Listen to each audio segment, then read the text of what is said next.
now. Put the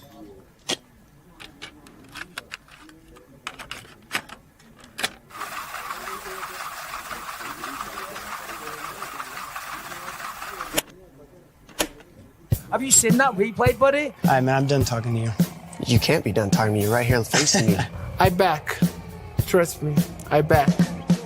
Dana! 60 G's, baby! But I'm not impressed by your performance.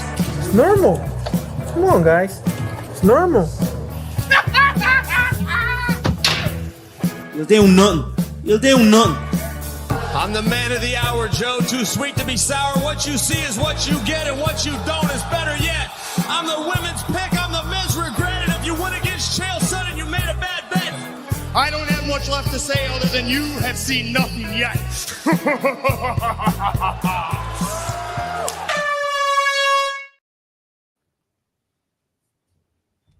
You are muted, son. Ooh, mute is king, as always. And it wasn't me today. Fucking intro, man. That intro there got me. That intro there got me real good, man. What's happening, Fight Week Show fans? Fight Week Show people, then we're back with another episode of Don't Stop Shakedown. And joining me are my boys.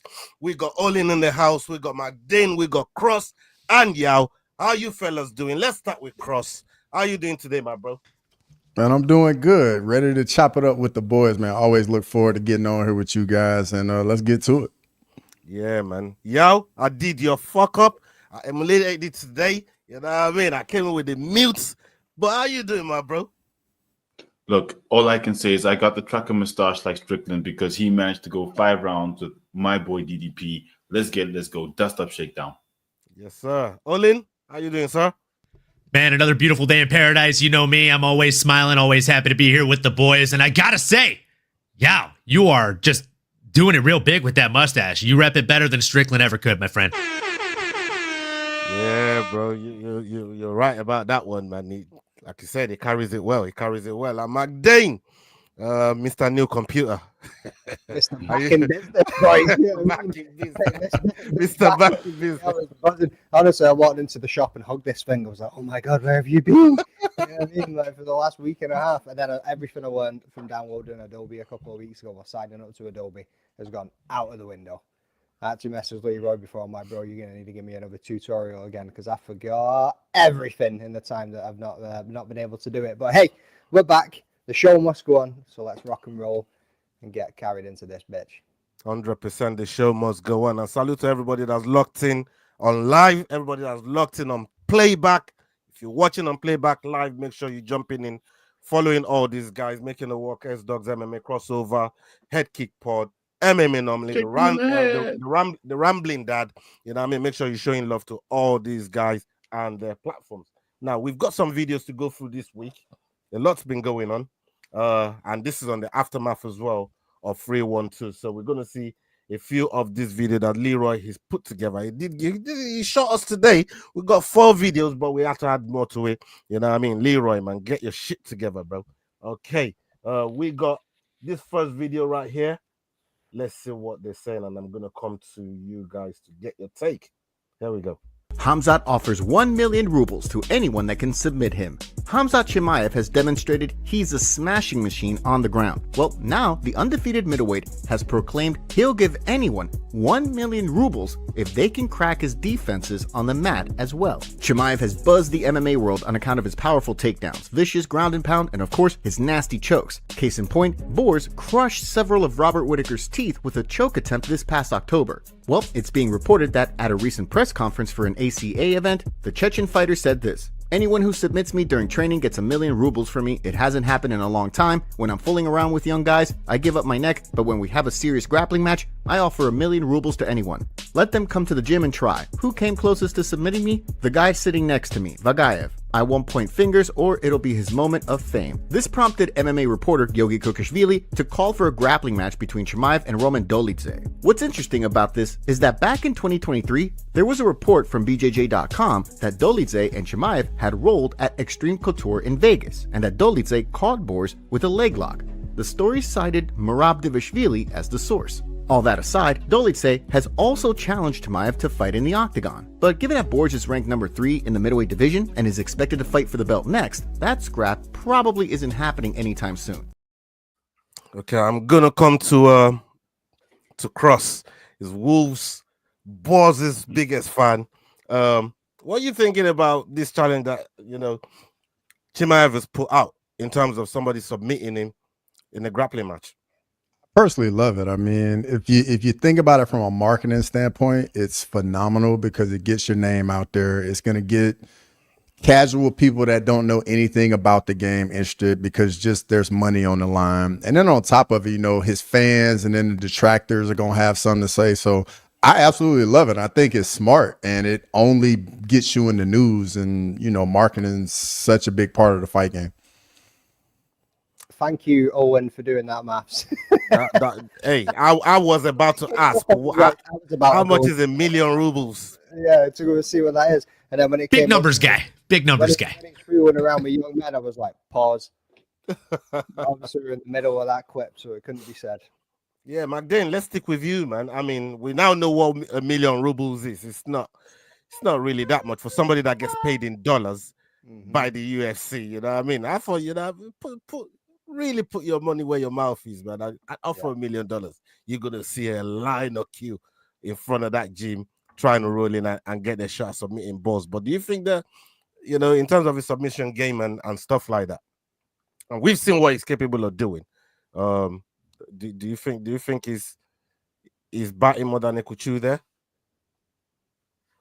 By calling out Dolidze or just anybody in general? Anybody, because there's a lot of BJJ technicians out there that would fancy their chance. If it's, I think it depends how much time they've got and what the rules are around it. If it's just grappling, or there's a lot of people that can snatch that up and probably snap his neck. Yeah, I mean, but there's also, if you think about it, if he's sticking to his weight class and within the division, and what does that look like?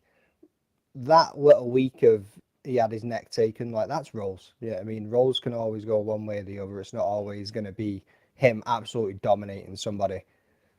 But it could also be a sign of he can get caught. Yeah, I mean, he is an elite grappler, but everybody can get caught once in a while. So if he wants to put out something for people to come and get $10,000, then I'd watch it.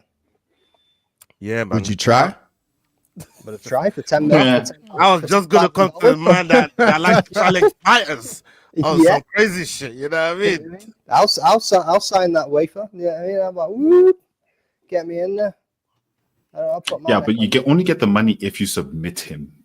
Even I wouldn't take that one. Bro, you should see my X guard, bro. I'll take that leg. I'm taking that ankle home. I mean, Olin, you got something on this? If I catch that brother in Del Heaver, he's not getting away. I'll just tell you. I do. I mean, the worst thing about this, honestly, I agree with Cross in the factor that it is great for business. It's great for building fans and getting new eyes on you as a brand, right? But you're also opening up the ability for somebody to come and poke holes in the kind of impenetrable persona that you put on, right? Because if somebody like a Ty Ruochulo stepped up, he'd murder this guy, with all due respect. He's a BJJ phenom, and I only think he needs 30 seconds, to be honest with you. He'd get on a heel so fast, it would be embarrassing, because the kid is just deadly slick. So it's a bit of a double-edged sword, right? Great to build fans, but also playing a bit of a dangerous game here. Even if he sticks to his own weight class, that's just one person that's in his weight class. If he's saying he could do this against anybody, guys, we don't even need to have the conversation about what Gordon Ryan would do to him. Right. And this is what I was trying to say. There's a lot of very astute BJJ practitioners out there that would really fancy their shot at submitting him, because I think, just calling out to the general public, there's a lot of dangerous motherfuckers out there, man. And I know it's one thing getting into the UFC and having the popularity and the platform to be able to make these sort of challenges, but there's some unknown people out there. I mean, Francis Ngannou talks about this all the time, that people think I'm a bad guy. You need to go to the sand mines in Cameroon and see some bad individuals, man, that look way more jacked than I am, can fight better than I do. But he got the chance and he got the popularity, and that's why everybody reveres him. So, you know, there's a lot of crazy people out there, man, and people will fly from any part of the world to come and take this challenge. 10,000 rubles, I mean, 1,000,000 rubles, $10,000. It's a lot of money to some people, and yeah, who knows? I would love to see it happen, though. I would love to see it happen. I remember speaking to John Gooden. Shout out to John Gooden on the Fight Week show, and he said, because he trains with Cross. I forgot the name of the gym eludes me right now. Cross something gym, right? He trains with them, and he trains with them quite often, right? He said he trained with Chimaev, had a little grappling situation with him, and he's never felt so scared in all the time he's been training and practicing BJJ. And he said, listen, I'm not a novice like that, but when I was, you know, in there with him, grappling with him, he felt like he had his life in his hands. It felt like Chimaev could just end him like that at any time, and was just literally kind of throwing and taking it easy on him. So for somebody that knows at least some level of the sport like that and feeling like that in an engagement with Chimaev, I think, you know, it's something that I would like to see, you know, if it came to materialize, man. Chimaev, I want to see him lose one of these fucking fights. I lost 20 pounds to McDane and I'm still fucking hurting from it. Just to add to it, I mean, let's say hypothetically, like this offer brings all these BJJ guys that want to go and train with Khamzat, right? It's only going to make him better in the octagon, because now he's going to find out where he's vulnerable at, how to defend things, and it's only going to make him a more dangerous martial artist. So I absolutely love it. Do you think you could get a new coach? You could get a new coach from something like this? Possibly. Yeah. Look, I mean, if you sub me, I will definitely take your advice and let you possibly be in my corner, with all due respect. Yeah. My first question, Cross, is this 10,000 rubles from the crypto scam? Like, where's the money from? Yeah. Shouldn't it be refunding them people? I don't think it's going to make his game any higher. We've seen what he already does on the ground. It's just a waste of time. So I don't see it getting him better. As a marketing ploy, yes. But he's already a phenom on the ground. Why would he need to excel even further there? It just means that he's going to be weaker somewhere else that he does really need help. So for me, I don't see him going levels and levels. He's already at that level on the ground. But as marketing ploy, sure, offer someone 10K, probably pay them 5 for you to submit them, and now everyone's happy. Cool. Don't tell me I He's just gonna be able to use that against DDP when they fight. The captain said, that's what I think is the whole point of this. The thing is, how do you fight against someone who just falls on top of you and suddenly has you? It's not technique, and that's the thing. The more technique you get, the less likely you are to beat DDP, because you're going to be expecting technique to come, and then it's something else. You're like, wait, hang on, I didn't train for this. That's on the feet. It's different on the ground, man. Like all that awkwardness and all that, it does one thing on the feet, but when it goes to the ground, he's gonna get drowned. And let me tell you guys something. Look, if you don't think that DDP has what he needs to beat Khamzat on the ground, you're sadly mistaken. I advise you to go back and look at the quartet that he actually joined on short notice and ended up soloing a team of 5 Gracie Barras, literally in one sitting. He subbed all 5 of them. He had 4 people in reserve that never even saw the mat because they didn't need to. And you think one Khamzat's going to beat him? Absolutely. He actually has good technique on the ground. People are sleeping on his technique, brother. Cross will die on this hill, boys. You honestly wait. That's very unfortunate. I'll be at the funeral, brother. Hey, it's all good. I'm just preparing you guys so y'all won't be all surprised. I'm just getting y'all ready. Mm-hmm. Okay. All right. Cross has made his bed, and Cross is wanting a little bit of side action on that. I think. Yeah. I was going to say, I feel a bet coming on. Yeah. I feel a bet coming on. Couple shots, a little money, maybe a push-up video or something. Flex those buys. It's illegal where I'm not allowed to do it. Oh my God, this is crazy. All right, let's go to the next topic on the docket. Big up everybody live right now. Make sure you're showing some love and engage in the chat. Big up Aussie Fight Fan. He did say in the chat that McDing just put up earlier on that Sydney was a letdown. I don't know if it was a letdown like that, man. There was a lot of good fights on that card. There's a lot of I don't know if it was a letdown. I like the card. I think the card was really good. First three fights got off to a flying start. Then the Poirier fight happened and it kind of slowed it down a little bit. You know what I mean? And then it came to Bruna Brazil that just sucked the air out of the room because it was just terrible. Like, she did not turn up. She did not want to fight. And then it kind of picked up again a little bit more as it went on. And then when we got to that Jimmy Crute fight, damn, you seen him have the best round the best round of his career, son. Like, that shit was wild. That shit was crazy. The second round was even better. Got far more competitive, and then that third round they were both just gas. But I mean, the Nolan fight, the Tom Nolan fight was crazy as well with Bolshev. You know, that was a really Zoo versus Steel. Dog of the week, buddies. Dog of the week, buddies. Yeah, you know, that was a really good fight. But yeah, that's also like one of 3 men that actually looks good with a mullet. Like, he looks like a mullet belongs on his head. Barry walked up across the TV and she's like, wow, that guy actually sports a mullet really well. Like, I feel like that's the hairstyle for that guy. And then you have Tom Nolan and you have Jimmy Crute, like 2 of maybe 3 men that exist that a mullet belongs on. I reckon Cross and Yao could pull off a mullet.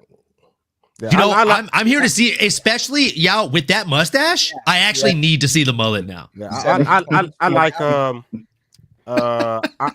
Aaron Jeffrey with the mullet, man. I think mullet looks all right on him as well, man. Aaron Jeffrey, Bellator fighter. Yes, 100%. I know exactly what you're talking about. You know what I'm talking about? Yeah. I think it carries it well as well. Shout out to Aaron Jeffrey. Okay, let's go on to the next video. This one here is a funny one. Let's get to it.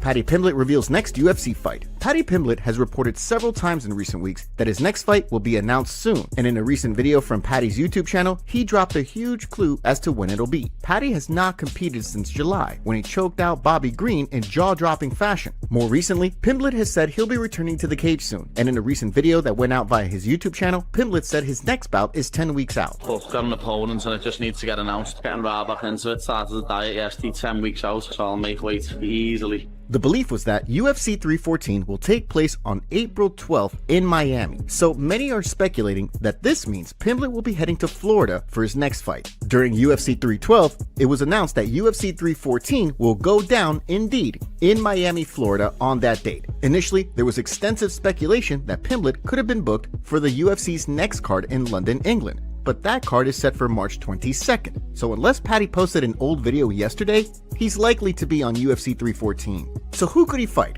A couple of days ago, Michael Chandler posted a palm tree emoji, which has prompted some to wonder if he could be fighting at UFC 314. Could that mean that we're gonna see Pimblett and Chandler throw hands at the event? It seems possible for sure. Chandler has said that he'd be down to fight Paddy, but do you want to see Pimblett fight Chandler? And if not Chandler, who do you want to see the Baddy face next? Now recently, there were also rumors that we could see Pimblett and Dustin Poirier get after it. While talking to Jim Rome recently, Poirier was asked about the possibility of fighting Pimblett, and he said this: "That's an interesting fight, but not for my retirement fight. It's legends only, man. Even the biggest Pimblett fans shouldn't be offended or surprised by these comments. Poirier has nothing to gain really by fighting Paddy. They've never fought before, and Poirier is ranked higher. They don't even have any reported issues really. So we're still playing the waiting game as far as who Poirier will fight in his retirement scrap." Okay. Yeah, McDane, I'm gonna come to you first on this one. As somebody, you're looking forward to UFC London, and we're seeing reports Paddy could be on it, he might not be on it. I mean, what's your whole take on where Paddy goes next and who he could be fighting next? How some of those guys that they mentioned there in the video. He's definitely not going to win UFC London. He's definitely going to win UFC Miami from the looks of things. Yeah, I mean, like I said, it's 10 weeks out now in that clip, so that lines up for UFC 314. So he's definitely going to be there. Obviously, you had the Poirier call out there, and Poirier even came out on Twitter or maybe Instagram and said, "No, I'm not interested in that." As the video just pointed out, like, why would he go for that fight? as a retirement fight, it just doesn't make sense. He's going to go for a Legends fight. He's going to go for something that he can go out and his shield on and hopefully get a win. You know what I mean? And get that perfect career-ending story that a lot of fighters seem to chase. You and Jax talked about it when you guys did the show together the other day, or the video that he's made. A lot of fighters, when they get to this age and they're coming to retirement, are looking for that for too long, trying to, like a Tony Ferguson, as you boys spoke about as well. I mean, trying to get that perfect fight. Dustin's going to line that up, and whether he gets the win or not would be interesting to see. But it ain't going to be Paddy Pimblett. As for Mike Chandler, yep, I'd watch that. I'd watch that. See you at the top, son. You know what I mean? Paddy's sitting now, what, 12th, 13th or something in the rankings. He's 12th. Rafael Fiziev's been out for a while. Renato Moicano has just fought for the title. Benil Dariush was supposed to be fighting, and God knows what's happening with him. Mateus Gamrot, could it be him? Would it be Mike Chandler? Isn't going to be Hooker because we know he's against Gaethje. Therefore, ain't going to be Poirier because he said no. Gaethje's off the table, and it ain't going to be Charles Oliveira or Arman Tsarukyan because if anything, those two might have to have a second fight. I like the name you mentioned there, Dariush. I like the Dariush name you mentioned there, man. You know what I mean? And I think that's. I mean, Olin, let me come to you. Let me come to you on this one. As a Dustin Poirier fan as well, and seeing Dustin shut down, you know, that whole situation there. What do you think? Who do you think Poirier is going to end up fighting next? And what do you think for Paddy Pimblett as well, especially with the name I just Magdane just alluded to him, Benil Dariush? Yeah, I don't think it'll be Benil Dariush. I think they'll give Dariush somebody that's ranked in the top 5. He, you know, they paid him his show money for a reason. They respect the guy. He's a company man. He always says yes and signs that dotted line. And I mean, you said it. I'm a big Poirier fan. I'm rocking the fucking "Don't Be Silly, Jump the Ghillie" shirt, baby. It ain't gonna be him. If you think it is, you're silly, right? It's just not gonna be Dustin. Who I do think it will be is, as McDane alluded to, look, man, I think it's gonna be somebody who, at a very young age, learned how to pull themselves up by the bootstraps. And he'll see you at the top. If he can't fight Conor McGregor, who can't get his house in order, then he's gonna fight the Wish.com version, Paddy Pimblett. He'll see him at the top, and it'll be a UFC 314, baby. You ain't got no Michael Chandler on that soundboard? I don't need it. No, you did a good job of that little impersonation there. I liked it. Cross. What happened to all the rumors with Michael Chandler and Arman Tsarukyan? I don't think they're going to give Arman that kind of fight. I think they'll make Arman fight somebody that's outside of the top 7 after what happened. Yeah, true, but I also don't think they should be giving Chandler that kind of fight either. Considering Chandler doesn't deserve it either. If he beats Arman, he's talking about title. He's talking about title shot. Why should he get the one more fucking fight and then going for a title shout again? Like, why? Yeah, I mean, he just got absolutely dominated until like the 5th round against Charles Oliveira. Like, no, I agree. He shouldn't be looking at. But Cross, I mean, you got something on this? For me, I'll kind of, before everything all happened, man, I really wanted Paddy to fight Money Moicano. I thought that just would have been a really good matchup. Yeah. Good matchmaking. Now there's a guy in lightweight that hasn't fought in a while, coming back from injury, and he needs a fight. And that guy for me is Rafael Fiziev. Like he needs a fight. That's who we need to get a fight. I think the last time he fought was actually in London too. Justin Gaethje at 286. I fell asleep during that fight. No chance you fell asleep during that fight. No chance. Oh well, it was like 4 a.m. No. No. This was regular time, regular TV for the UK fans on 286. That it was a 304 one that they'd done a stupid time. My problem was too many narcotics. not enough of the right ones. Not enough of the right ones. And being up since stupid o'clock in the morning. Yeah, crazy. And drinking all day. Yeah, I mean, actually, it was halfway through the fight, and I heard people from Twitter shouting my name from behind, and I woke up and turned around like, what? Oh, there's a fight. Oh shit. All right. I'm gonna come to you next on this next topic, because there's not a lot left on that Paddy conversation there to go with. But I'm gonna come next to you after this next video, since you're the lawyer. Let's go.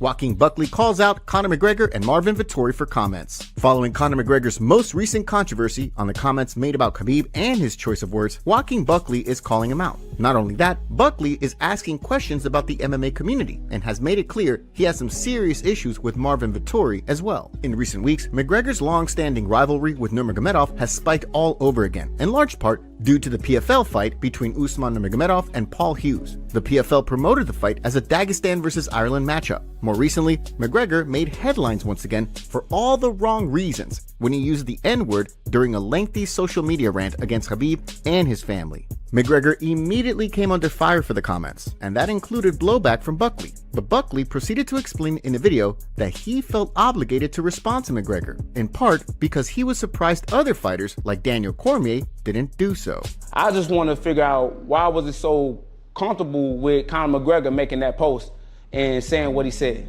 With him using the N-word and him, using that to describe, Khabib, I just feel like what made him want to post that, right? What made him comfortable putting that out there into the world? But if we're going to keep it real, if we're going to keep it a buck, at first I wasn't even going to say nothing. And I already know y'all out there saying like, well, if you wasn't going to say nothing, why you making a post now?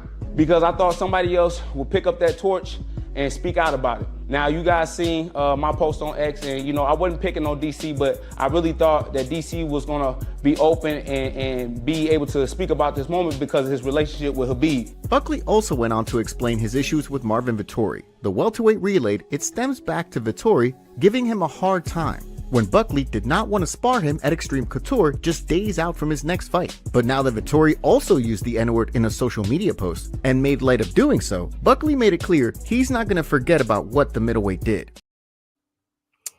Hey, yo. I don't know how you're going to defend Conor out of this one. I'm looking to hear your defense on this one. Conor's lawyer. Here we go. Yo, over to you. What do you make of this? So Joaquin Buckley has a point. I like Not this. only has he called out Conor McGregor before, but in this instance, he has a valid reason in the sense that, especially with regards to DC and DC being close to Khabib and this whole thing, and I know DC probably doesn't want to wade in, but like you said, I kept quiet for a period for a reason, but no one said anything. And as always, I like to say, Conor wants attention, but, that's not the sort of attention you should be getting. And obviously, we know the UFC has nothing to say about it, and they shouldn't say anything because they have the policy of free speech, so whatever. But I wouldn't say it's crossing the line, but I think Joaquin Buckley has a valid case to call out Conor McGregor and be, I guess I'll say, the right person to call out Conor McGregor on this. Mind you, he has called out Conor McGregor after, I can't remember which fight it was. He actually said, I want to fight Conor McGregor. So maybe he wasn't as crazy as we thought he was at that point, and we are there now. But I cannot defend Conor or Marvin. So when he made that call out to DC and a few other ones, actually jumped on Joaquin Buckley's ass for making that comment. Exactly. You know what I mean?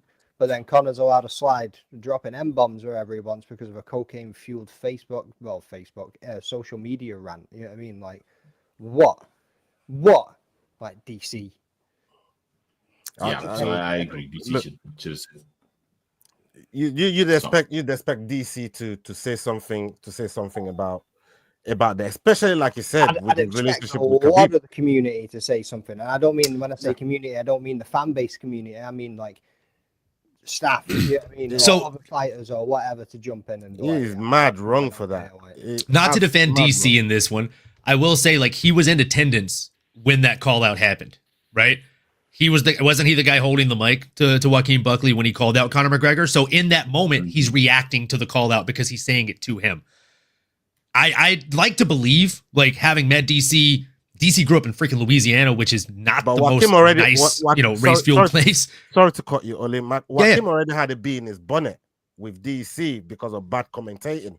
Fair. If you remember. And they were obviously already bumping heads, right? Right. So what I'm saying is I think that if they're doing like the weigh-in show and somebody brings up the fact that Conor McGregor said the N-word or Marvin Vettori said the N-word, I'd like to think that DC would go on a rant. I'd like to think that DC would probably ream them on air about it. Or I think he hasn't gone out of his way to say something because either A, he hasn't been directly asked about it, or B, maybe it just hasn't really been brought to his attention. the dude does like how many podcasts and episodes of everything per week. But I don't think he should get a pass at all. I think like realistically, he should be treating him the same way that he treated Joaquin Buckley when Joaquin Buckley had a crazy call out of Conor McGregor. But again, I'd like to think that maybe it's just because he hasn't had a chance to quite yet, or hasn't been brought to his attention quite yet. No, it's crazy with Joaquin, and I'm gonna come to you on this, Magdane. It's not just Conor that Buckley called out; he also called out Vettori. Vettori is a fighter that I've also at least wanted to see in action, but I wasn't even aware of that first situation that he had there with Buckley. But do you think that's a good matchup, anyways, in itself? Forget, put the argy-bargy to the side for 1 second, but the actual matchup in itself between Buckley and Vettori, what do you make of that? I don't get, where's the beef come from? Anybody? He said Vettori used the N-word on him when he refused to spar him, leading to his fight. Yeah. Right, okay. And like I said, I wasn't even aware of that in the first place, but apparently, is he going to move back up to middleweight to go and fight him, and then come back down to welterweight? Like, from what Joaquin is saying there, he's just down to fight him just on that alone. You know what I mean? Like, fair enough. Like, no, it doesn't make sense for Joaquin Buckley right now. Do a catch weight. Or even a catch weight. No, it just doesn't make sense for his career trajectory right now. Thank you. That's what I'm arguably one of the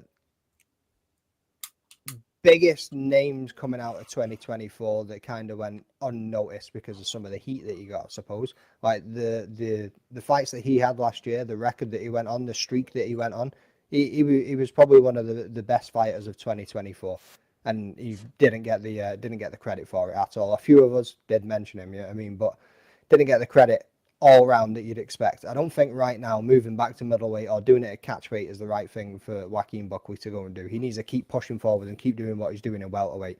He'll be going for that title before he knows it. You know what I mean? He's sitting fifth right now. Like 100%. He's got anybody.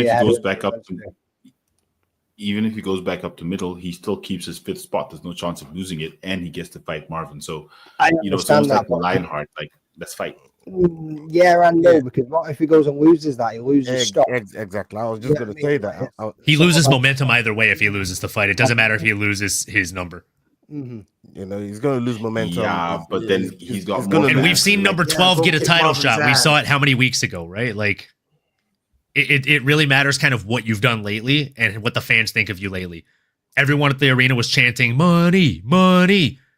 Dude got to step into a title shot on a day's notice as a result. Bro, you know what I'm saying? You know this, bro. You're only as good as your last fight. You're only as good as your That's exactly my point. Like, the streak you're on, the fights you've built, that's exactly how good you are. As soon as you lose one, it doesn't matter if you won 10 before, i.e. Tony Ferguson. The captain knows Marvin, unfortunately, doesn't do Buckley any favors. You also need to think about to matchmakers. You also need to think about to the UFC. What storyline do they have to build that fight? Oh, Marvin dropped the M-bomb. Joaquin's pissed off. Let's make this fight. How are they going to sell that? They ain't going to sell that. Yeah, I mean, it's not going to go down that way. Like, there's no way that fight happens, regardless of him wanting to fight him. Maybe in the car park outside the arena. So maybe this was just Buckley's way of calling out DC as always, because he's got an eye for DC. So maybe it's not even really about Vettori. Maybe about Conor because he would like that fight, but maybe it's his way of digging at DC because now that's where we started. Is hey, why didn't DC say anything? Big shout out to Combat Sports today, people. Make sure you go and give them a follow on Twitter and subscribe on YouTube. Check out the content they're pushing out and give them a follow on Instagram. Up and coming sports media of today. Jump on it. That's Combat Sports today.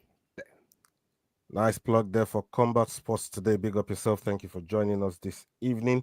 All right, we're going to move to the next video, and we're going to come to All In first on this one. Hold up, just before we do, one little thing got announced around about 50 minutes ago that I actually just uploaded and wanted to fire on there. Boom! Josh Emmett versus Laroma. Yeah, I saw this. Yeah, man. Ooh, wee! That's a good one, man. Sign me up. Main event. I'm going Liron. Boys. Yeah, man. That'll be a fun one. That'll be a good fight. And I believe it's in the Apex, or maybe not. It just says UFC Vegas 105. So would that be an Apex card, or would they go T-Mobile Arena? Who knows? I think if it's UFC Vegas, I think they would probably do it as a Apex event. Apex. Yeah. Okay. Thank you for that one.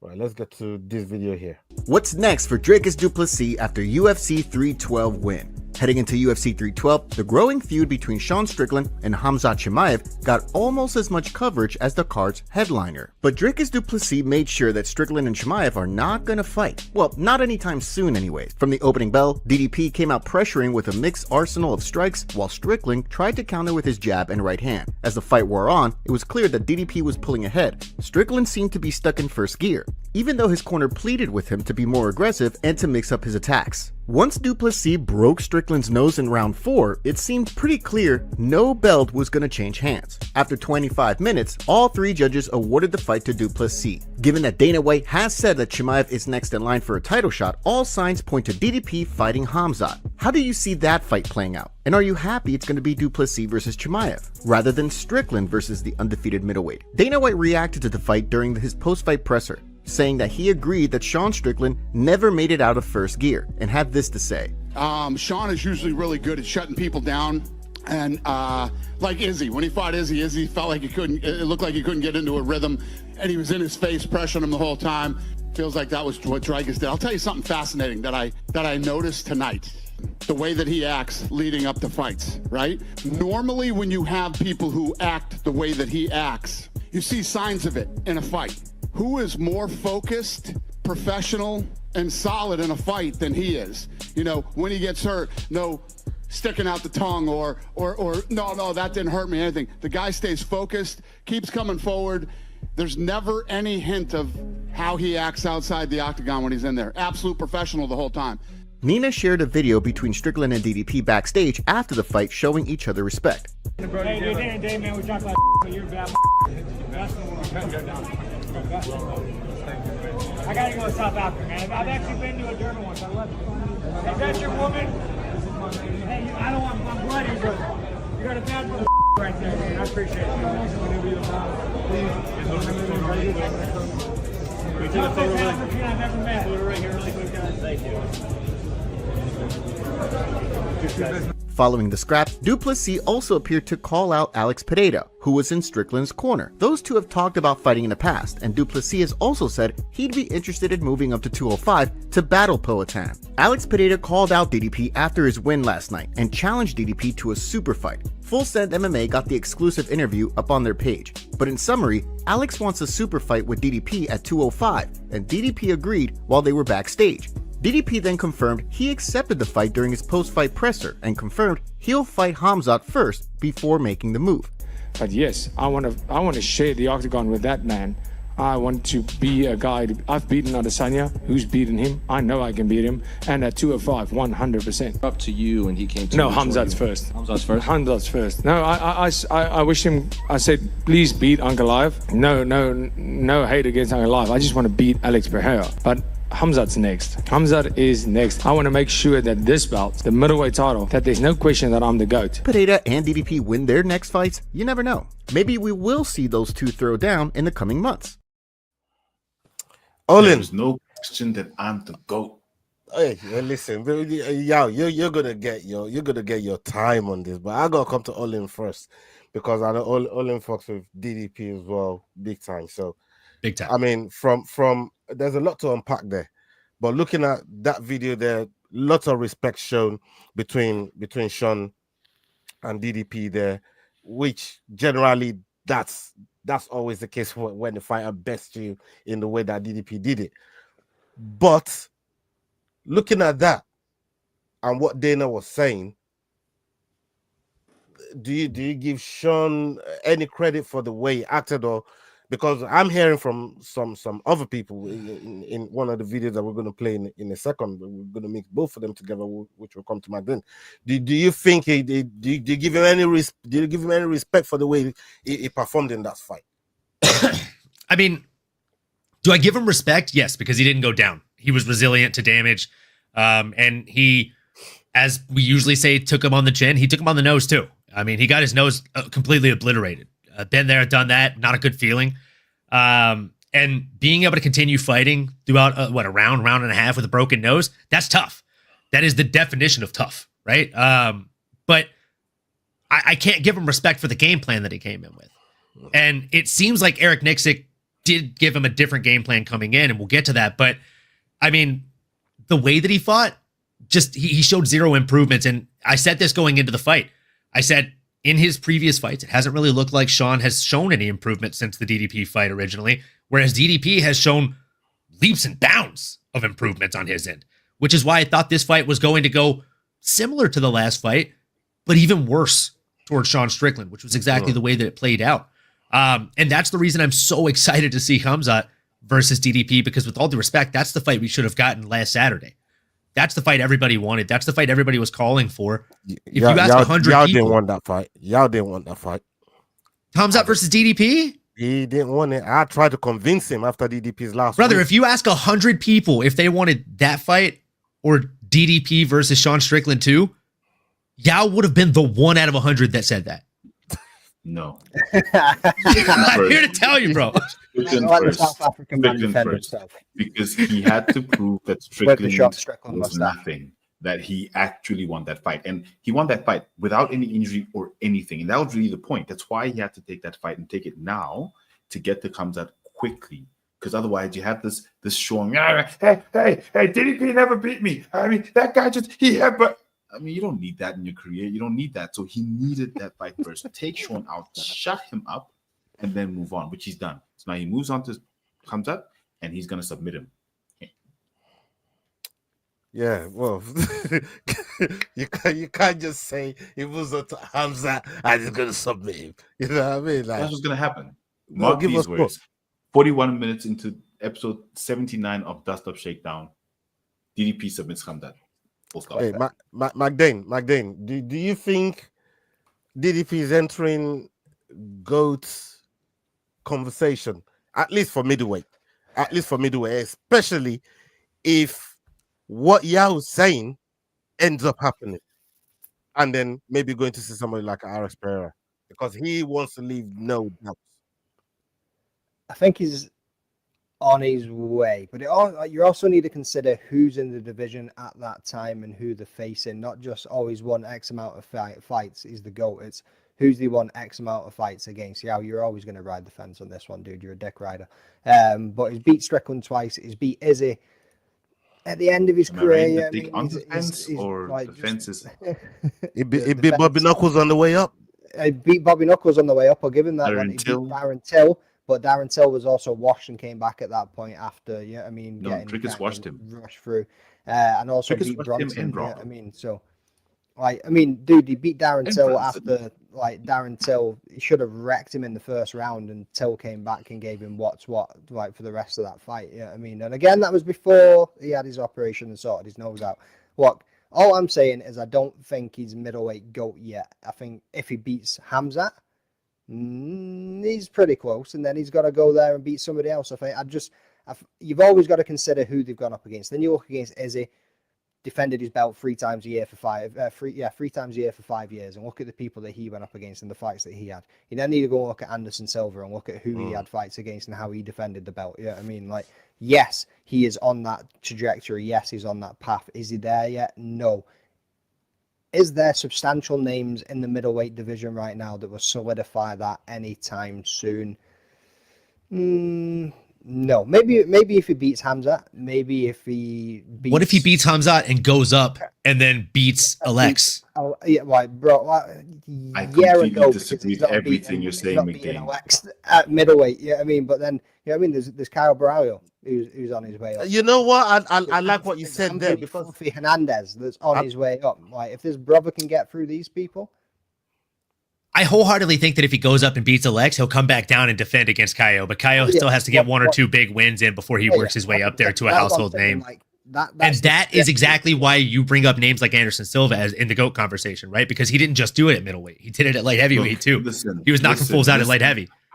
No, guys, listen. You need to put some respect on DDP's name. He's beaten 3 former champions so far. You can go and mention names. No. You can go and mention dude, names I'm a big fan too. No, not you. We're on the same team, kid. This guy. We can go back and yes, now we consider the names. Now we consider those names. It's the mustache. It adds like +5 aggression points. Exactly. Yeah. And being second in the competition. Yeah, take your fandom condom off.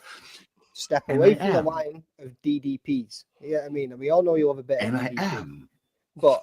But he's beaten 3 former champions so far. If you look back at, say, when an Anderson Silva had just defended for the 3rd time, or anyone else, how many former champions they've beaten in that stretch?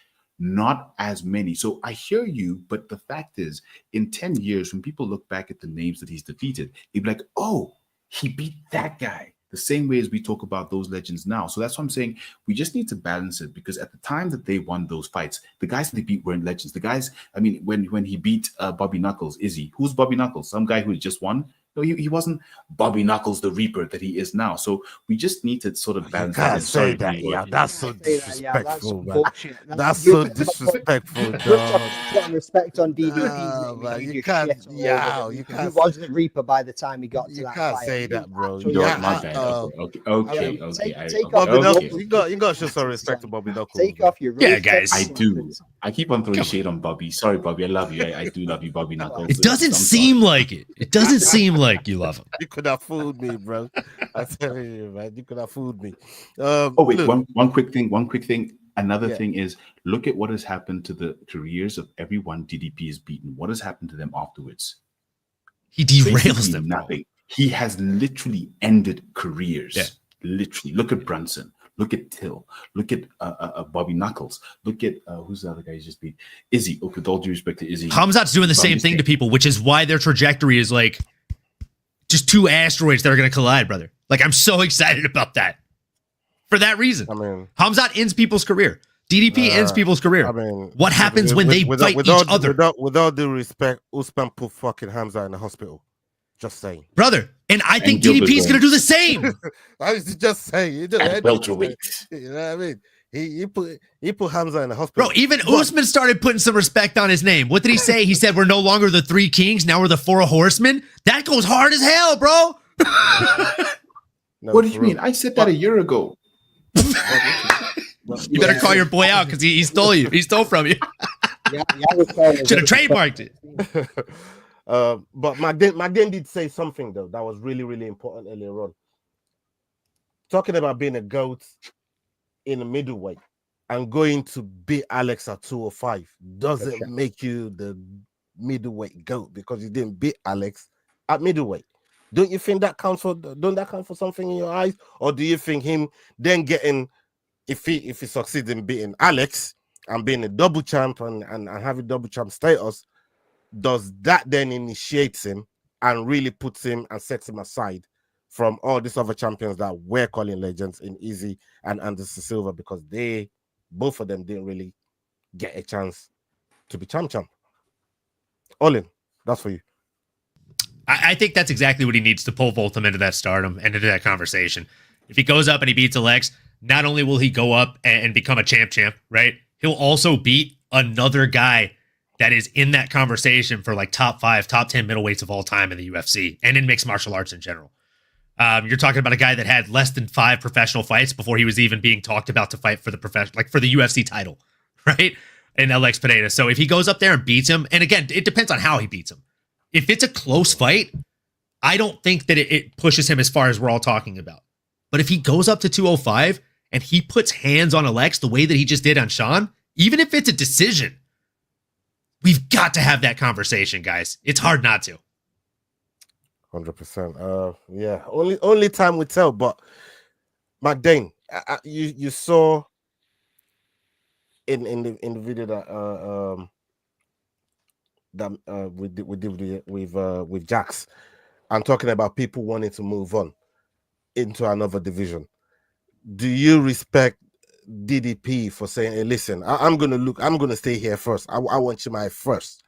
I'm not looking to run up there and just get this quick super fight with Alex, and Alex needs to win his own fight against Ankalaev, but I want Chimaev." Do you think that's the culture that needs to start, being brought back, if you like?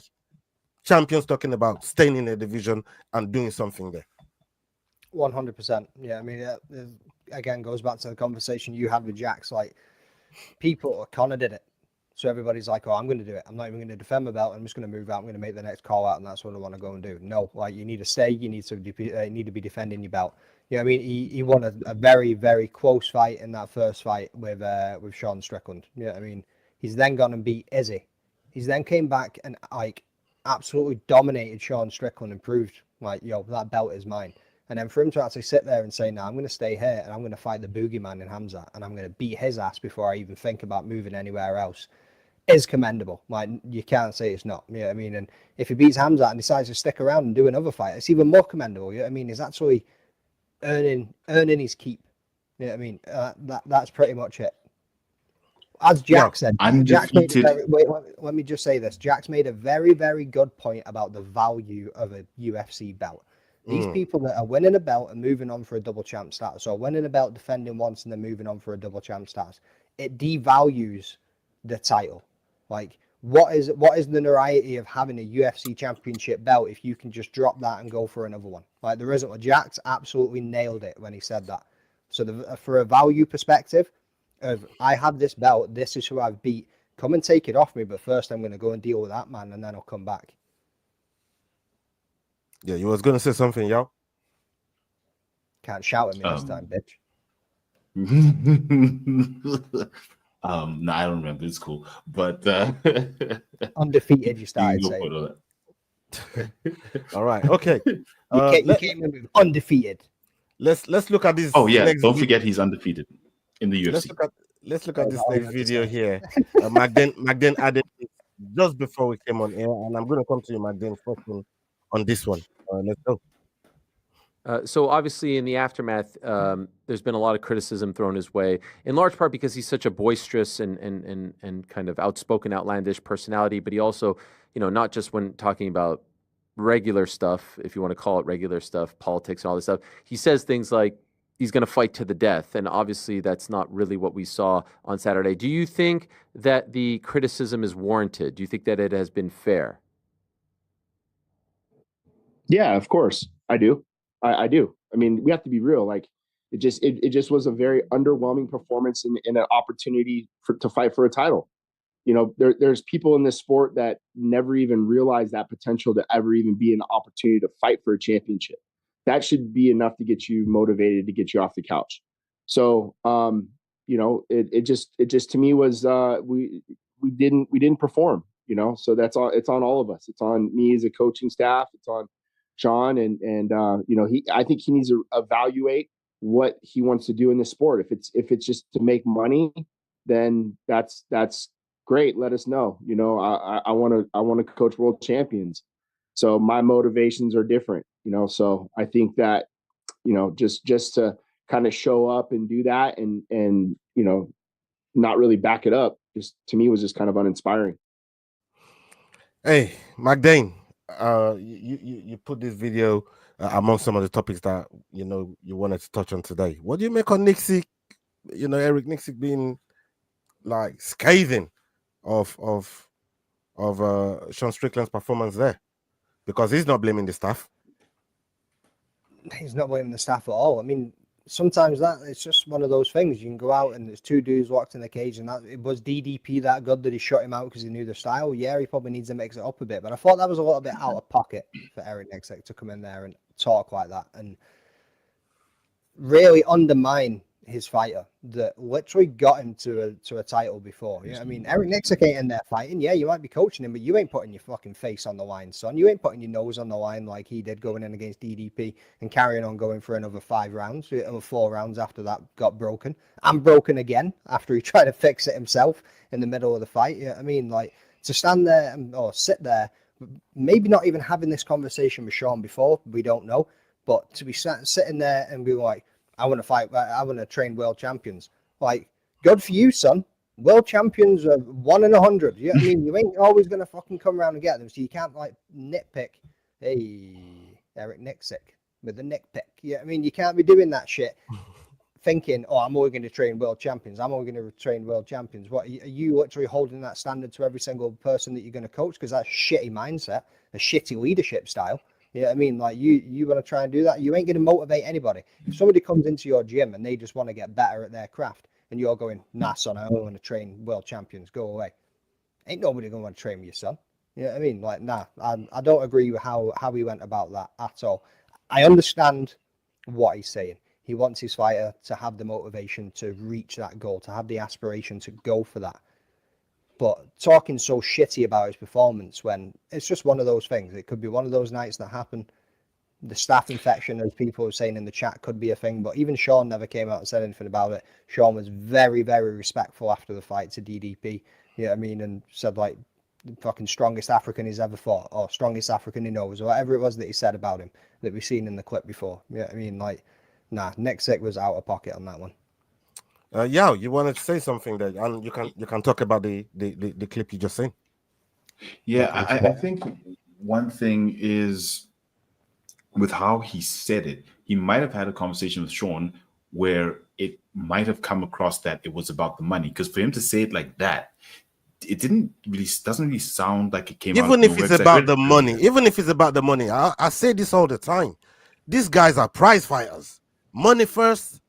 Then when you're set, you can look at other aspirations as well. Let me just jump in on this one too. We know it's not about the money. Sean was literally having an interview with Michael Bisping before this fight. Literally, I think it was the day before the fight, or 2 days before the fight, and it was like whatever they were doing. And Mike Bisping was saying, "This isn't for the UFC. This is for my channel." They were talking about it, and he also said it on another interview that he done too.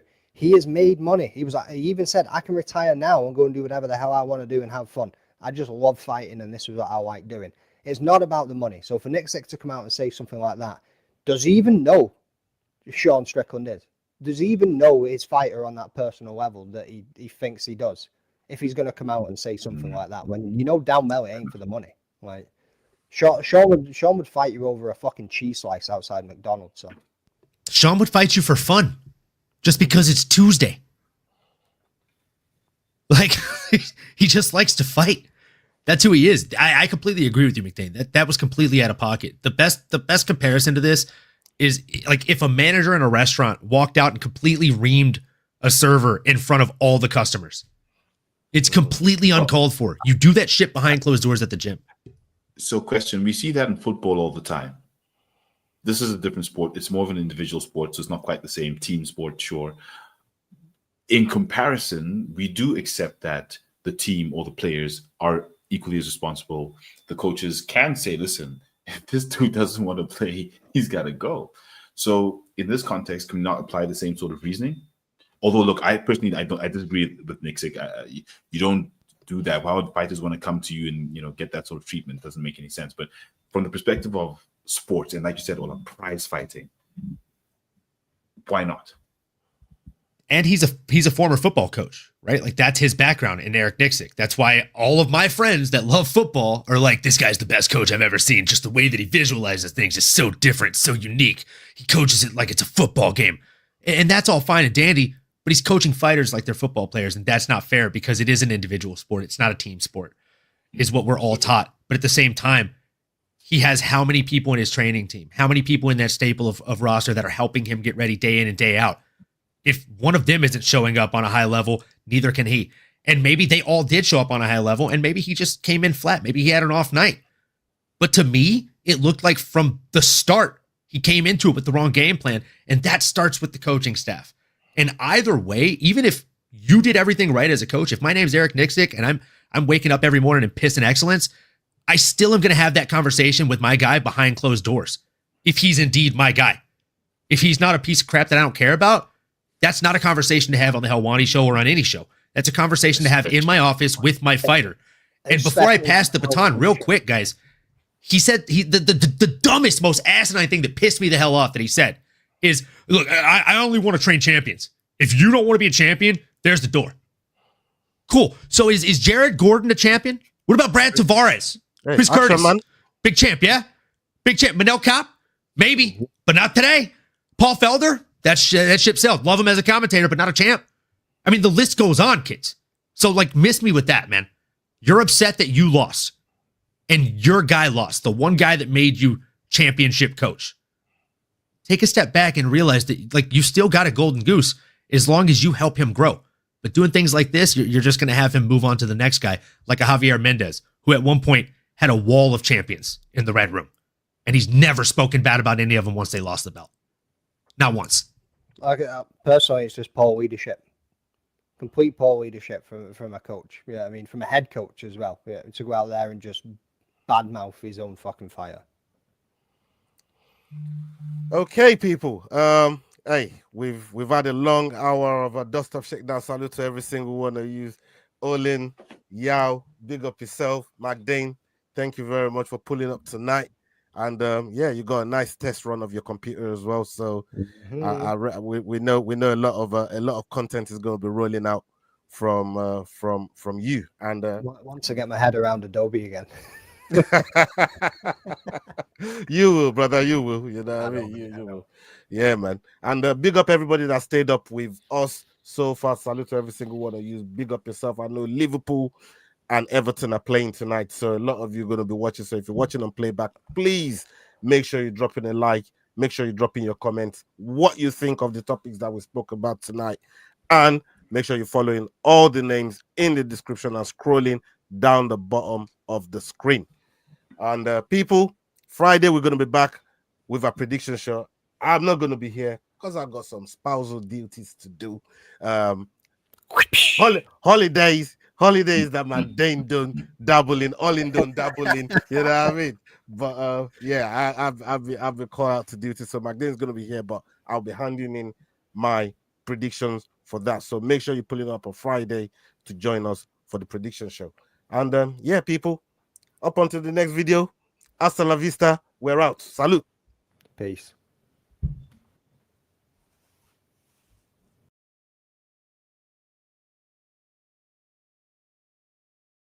Hey guys, this is John Anik from the UFC. You're watching the Fight Week show. Please subscribe. Not now, but right now. Subscribe to the Fight Week show. We'll see you guys on the road soon.